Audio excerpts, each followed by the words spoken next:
حضرت شیما تھی نا نبی پاک کی رضائی ہمشیرہ حضرت حلیمہ کی، تو ان کے سارا قبیلہ گرفتار ہو کے آیا تھا. وہ جب آئی ہیں نا نبی پاک کے پاس تو حضرت ابو ہریرہ سے کہنے لگی حضور کو جا کے بس کان میں کہہ دو کہ حلیمہ کی بیٹی آئی. حضرت ابو ہریرہ کہتے ہیں حضور اتنی تیزی سے اٹھے کہ نبی پاک کی چادر بھی منبر پہ رہ گئی. پھر حضور گھر لے گئے، فرمایا فاطمہ اور عائشہ کو بلاؤ، میری بہن آئی ہے. میرے محبوب کریم نے فرمایا تو اگر کہے گی نا تو میں تیرے لیے مدینے میں مکان بنا دوں گا، تو یہیں رہ جا. کہنے لگی نہیں محبوبہ واپس جانا. تو حضور سے کہنے لگی میرا سارا قبیلہ گرفتار ہے، اسے چھوڑ دیں. حضرت ابو ہریرہ کہتے ہیں ہر کام حضور نے مشورے سے کیا، پر جب بہن نے کہا نہ چھوڑ دے، اور میں کوئی مشورہ نہیں، جیسے تو کہے گی ویسے ہی ہو جائے گا، جیسے تو کہے گی ویسے ہی ہو جائے گا، جس طرح تو چاہے گی. کون اشک شوئی کرے گا، کون بات سنے گا، کون دکھ کسی کے. پگلی بی بی پاگل عورت، دیکھے کبھی پاگلوں کو کوئی وقت دیتا؟ وہ پاگلوں کے پاس بیٹھا، میں بڑا مصروف آدمی ہوں، مجھے تو سیاںا بندہ ملنے آئے تو میں کہتا مختصر بات کرنا. ایک پگلی بی بی آئی پاگل، حضرت انس کہتے ہیں آ کے کھڑی، کہنے یا رسول اللہ مجھے کام ہے. پاگل عورت. تو نبی کریم صلی اللہ تعالی علیہ وسلم نے کہا کیا کام ہے؟ تو اس کے محلے کے لوگ کھڑے ہو گئے، کہنے لگے حضور چھوڑیں گے تو دیوانی ہے، ایسی ہی باتیں کرتی رہتی ہے. جناب انس بن مالک فرماتے ہیں حضور ناراض ہوئے، فرمایا تم سے بات کر رہی ہے کہ مجھ سے کر رہی ہے؟ کرنے دو باتیں. کیا بات ہے بتا؟ کہنے لگی حضور یہاں نہیں کرنی، میرے ساتھ آئے. نبی کریم اس کے پیچھے پیچھے چلنے لگے. جناب انس فرماتے ہیں کہ صحرا میں لے گئی، نبی پاک ریت پہ بیٹھ گئے، سامنے بیٹھ گئی. کہنے لگی حضور بچوں کو منع کریں، مجھے روڑے مارتے. فرمایا میں کہہ دوں گا، اب نہیں کریں گے. حضور میرے گھر والے میری بات نہیں سنتے. فرمایا میں سمجھاؤں گا. یا رسول اللہ یہ پاگل کہہ کے چھیڑتے. حضور نے فرمایا کوئی نہیں کہے گا، میں منع کر دوں گا. حضرت انس کہتے ہیں دیر تک حضور کو ریت پہ حضور بیٹھے. یار یہ بھی سنت ہے میرے نبی، صرف کھانے کے درمیان میٹھا کھانا ہی سنت نہیں میرے بھائی، یہ بھی نبی پاک کی سنت ہے، یہ بھی رسول پاک کا طریقہ ہے. نبی کریم نے دیر تک وقت دیا، دیر تک. کبھی ہستی کبھی رو دیتی. حضرت انس کہتے ہیں میں نے یہ انداز بھی دیکھا، جب وہ ہستی تو حضور بھی ہستے. کبھی کو پاگل کے غم سن کے بھی رویا. لیکن ایسا کوئی محبوب کہیں ہوگا نہ کہیں ہے، بیٹھا ہے چٹائی پہ مگر عرش نشیں ہے. میرے محبوب نے کھول کے باتیں سنی، کھول کے اپنی مرضی سے. کہنے لگی محبوبہ میں تھک گئی ہوں، اب آپ جائیں. حضور میں تھک گئی ہوں، آپ جائیں. نبی کریم اٹھے اور اٹھ کے فرمایا کسی کا خیال نہ کرنا، جب تیرا دل کرے دوبارہ آ جا. یار یہ حسن ہے، یہ وقار ہے کہ تو اشک شوئی کس طرح. میں نا ابھی انتظار کر رہا ہوں، میں ابھی انتظار کر رہا ہوں کہ ایم این اے آئے گا تو اس غریب کی مدد کرے گا. میں ابھی انتظار کر رہا ہوں کہ ایم پی آئے گا تو اس کی مدد کرے گا. میں ابھی انتظار کر رہا ہوں کہ بہت بڑا سیٹھ آئے گا تو مدد کرے گا. جب محلے کا اور گاؤں کا چودھری کسی غریب پہ ظلم کر رہا ہوتا ہے تو میں اپنے بچے کو کہہ رہا ہوتا تو نہ اس لڑائی میں جانا، ہمیں کیا لگے. تو کون پھر اس کا ہاتھ؟ ظلم پھر ختم کیسے ہوگا؟ پھر کیا طریقہ ہے ظلم ختم کرنے کا؟ جب کوئی ظالم کو ظالم کہنے کوئی تیار نہ ہو. وہ زمانہ جب نبی کریم صلی اللہ تعالی وسلم مکہ شریف میں اعلان نبوت فرمایا تھا تو سارا مکہ مخالف ہو گیا، سارا مکہ. ایک وقت عروج کا ہوتا ہے، ایک وقت ایسا ہوتا ہے جب غربت ہوتی ہے، ابتدا ہوتی ہے اسلام پر غربت کا زمانہ. قبیلہ بنو آراش کا ایک شخص مکے آیا. وہ کہتا ہے میں چھوٹا سا تاجر تھا. میری باتوں کی سمجھ تو آ رہی ہے نا آپ حضرات کو؟ جو نہیں بول رہے انہیں بھی آ رہی ہے. اللہ تعالیٰ آپ کو جزا دے. بس ایک دو بات اور عرض کرنی ہے آپ حضرات. حضرت طارق بن عبداللہ رضی اللہ تعالیٰ عنہ اس کے راوی ہیں، فرماتے ہیں وہ بنو آراش کا رہنے والا شخص آیا.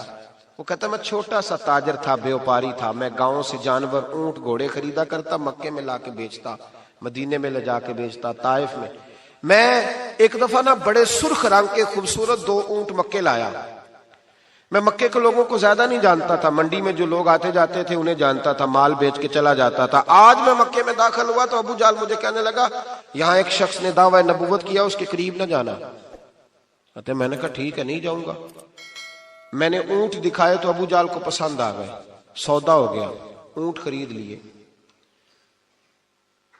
وہ شخص کہتا ہے کہ اونٹ خرید کے نا، تو کہنے لگا فلاں محلے کی فلاں گلی کے فلاں کونے میں میرا گھر ہے، کل آ کے پیسے لے جانا۔ کہتے میں اگلے دن پیسے لینے گیا تو کہنے لگا آج نہیں میرے پاس، کل آنا۔ میں اگلے دن پھر گیا، پیسے، کہنے لگا نہیں کل آنا۔ ہوٹل ہوتے نہیں تھے، مکے میں میرا رشتہ دار کوئی نہیں تھا، میں فٹ پاتھ پہ سوتا، جو چند کھجوریں اور سرکہ میرے پاس تھا وہ پہلے دن ہی ختم ہو گیا۔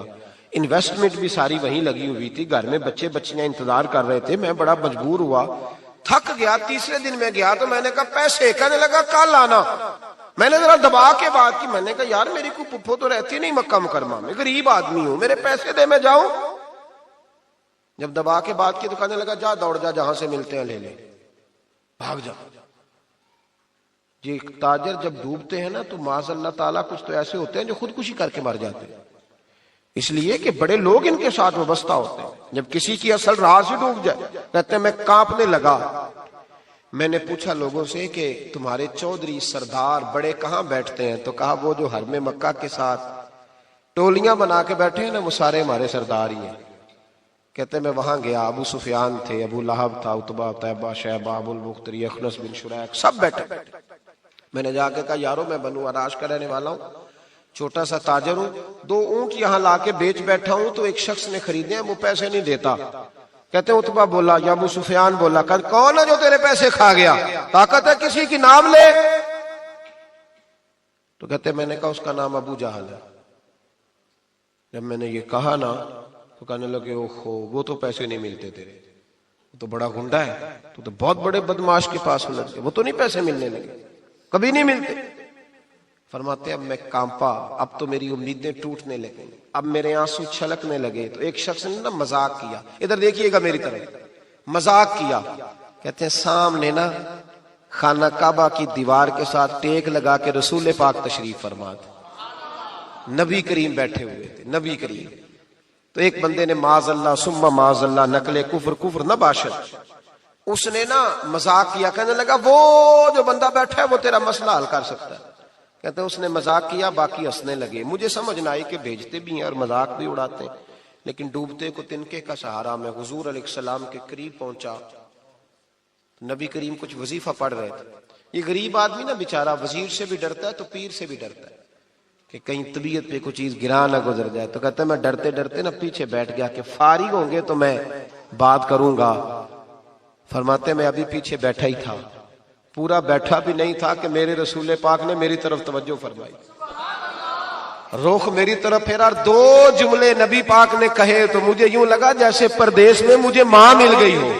2 جملے، پہلا فقرہ حضور نے فرمایا پردیسی لگتے ہو، اور دوسرا فقرہ فرمایا پریشان لگتے ہو۔ فرماتے ہیں بات چھم چھم میرے آنسو گرے، چھم چھم۔ اور بھائی کوئی اپنا ملے تو رونے کا مزہ آتا ہے نا، کوئی دکھ پوچھے تو پھر بندہ آنسو گرائے نا، ہر ایک کو تو دکھ سنائے بھی نہیں جاتے۔ وہ شاعر اردو کا ہے، آپ کی سمجھ میں آ گیا تو بڑا اچھا ہے۔ اس نے کہا تھا کہ ہجوم غم میں بھی توہین ضبط غم نہ ہوئی، ہم اس احتیاط سے روئے کہ آنکھ نم نہ ہوئی۔ ہجوم غم میں بھی توہین ضبط غم نہ ہوئی، ہم اس احتیاط سے روئے کہ آنکھ نم نہ ہوئی۔ ہم روئے بھی ہیں پر ہم نے کوشش کی ہے کہ کوئی ہمارے آنسو نہ دیکھے، چھپ چھپا کے روئے۔ فرمانے لگے نبی رحمت صلی اللہ علیہ وسلم نے فرمایا پردیسی اور پریشان لگتے ہو۔ کہتے میں جب رویا نا تو کریم رسول نے کام بھی نہیں پوچھا، یہ بھی نہیں پوچھا مسئلہ کیا، مجھے تبکی دی۔ فرمایا چپ کر، روتا کیوں ہے، جیسے تو کہے گا ویسے ہی ہو جائے گا۔ کیا کہا بریلی کے امام نے؟ فرمانے لگے غم زدوں کو رضا مجدہ دیجئے کہ جاؤ اعلان کر دو، غم زدوں کو رضا مجدہ دیجئے کہ ہے بے کسوں کا سہارا ہمارا۔ نبی کریم نے فرمایا فکر نہ کر، جیسے تو کہے گا ہو جائے۔ کہتے حضور پہلے مجھے گھر لائے، سرکہ کھلایا، کھجوریں دی، دودھ پلایا، میں 2-3 دنوں کا بھوکا تھا، میں نے راج کے کھایا۔ کہتے ہیں جب میں سیر ہو گیا نا میری تسلی ہو گئی۔ اب حضور نے فرمایا بتا تیرا مسئلہ کیا ہے؟ سارا علاقہ کسی اور طرف ہے، شہر کسی اور طرف ہے، پر میرے نبی حق کے ساتھ ہے۔ حالات نہیں ہے اس وقت کہ حق کے ساتھ کھڑا ہوا جائے، پر حضور حق کے ساتھ ہے۔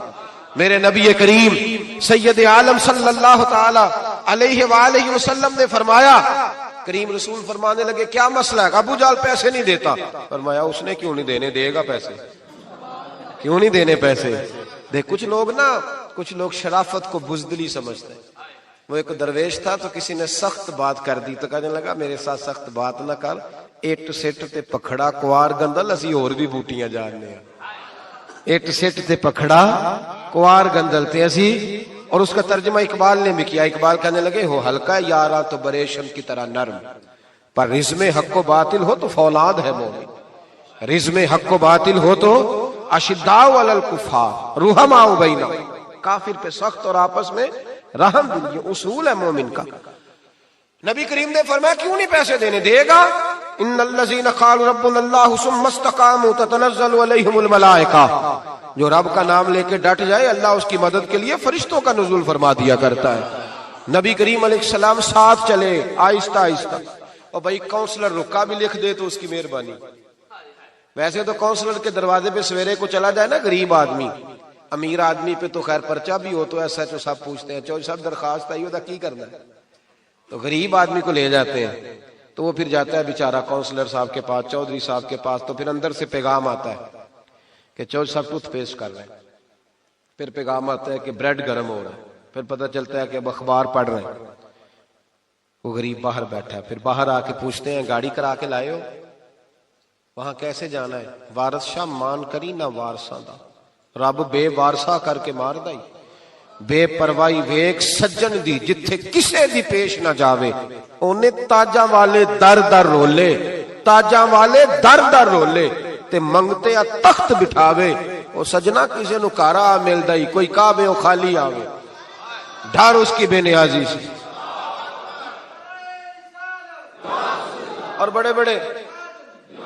بڑے بڑے حاجی نمازی, ناراض نہ ہونا میری بات, بڑے بڑے حاجی نمازی حق کی بات کرنی ہوتی ہے تو پیچھے ہٹ جاتے ہیں. ایک بابا بلے شاہ صاحب کی بات نہ کر دوں درمیان میں. بابا صاحب نے بڑا شکوہ کیا, کہنے لگے حج بھی کیتی جاندے ہو تے لہو بھی پیتی جاندے ہو, حج بھی کیتی جاندے ہو تے لہو بھی پیتی جاندے ہو, کھو کے مال یتیماں دا تے بھیج مسیتی جاندے ہو, پھٹ دلاں دے سیندے نہیں تے ٹوپیاں سیتی جاندے ہو, نفس تے چھری پھیر دے نہیں تے دمبے کیتی جاندے ہو, فرض پلائی بیٹھے ہو تے نفلہ نیتی جاندے ہو. او دسو تے سی بلے شاہ نو ایک ہی کیتی جاندے ہو, او کچھ دسو تے سی بلے شاہ نو ایک ہی کیتی. نبی کریم صلی اللہ علیہ وسلم نے فرمایا دینے کیوں نہیں, ہم حق کے ساتھ. حضور ساتھ چلے تو وہ شخص کہتے ہیں جب گلی میں حضور جا رہے تھے نا تو میرے دل میں خیال آ رہا تھا کہ وہ تو بڑا بدماش ہے اور حضور تو بولتے بھی دھیما دھیما ہے, وہ تو بڑا گنڈا ہے, اور میں 100 باتیں کرتا تو حضور ایک جواب دیتے, نیچی نظروں کی شرم و حیا پر درود, اونچی بینی کی رفعت پہ لاکھوں سلام.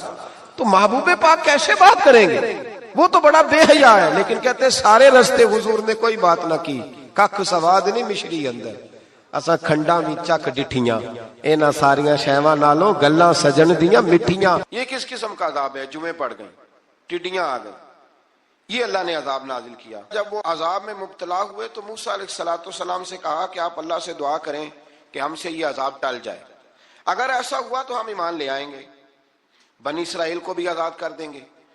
لیکن موسیٰ علیہ السلام کی دعا کے نتیجے میں جب عذاب ٹل جانے کے بعد فرعونی پھر اپنے وعدے سے پھر گئے. بنو قریظہ والوں نے بھی کئی دفعہ حضور سے وعدے کیے پر اپنے وعدوں پر قائم. ایک بات آپ سے یہاں روک کے عرض کر دوں, ہم بھی کئی دفعہ کہتے ہیں ذرا بریک کبھی گاڑی کی نہیں نہ لگتی تو ہم ارادہ کرتے ہیں کہ آج سے ہی نماز شروع کر دینی. ذرا طبیعت زیادہ لیل ہوتی ہے تو ارادہ کرتے ہیں نا کہ بھائی آج کے بعد ہم نے نیک, پھر کیا ہوتا ہے شفا ہو گئی تو چھٹی ہو گئی. یہ طریقہ درست نہیں, یہ تو کفار کا طریقہ بیان کیا نا قرآن پاک نے. یہاں فرمایا جب اللہ تبارک و تعالیٰ نے انہیں نجات دے دی تو اپنے وعدے سے مکر گئے, تو پھر اللہ تبارک و تعالیٰ نے بنی اسرائیل کو سمندر پار کر کے ایسی قوم کے پاس پہنچا دیا جو بتوں کی پرستش کرتی تھی. وہ تو بچ گئے لیکن فرعونی سارے دریا کے اندر غرق ہو گئے.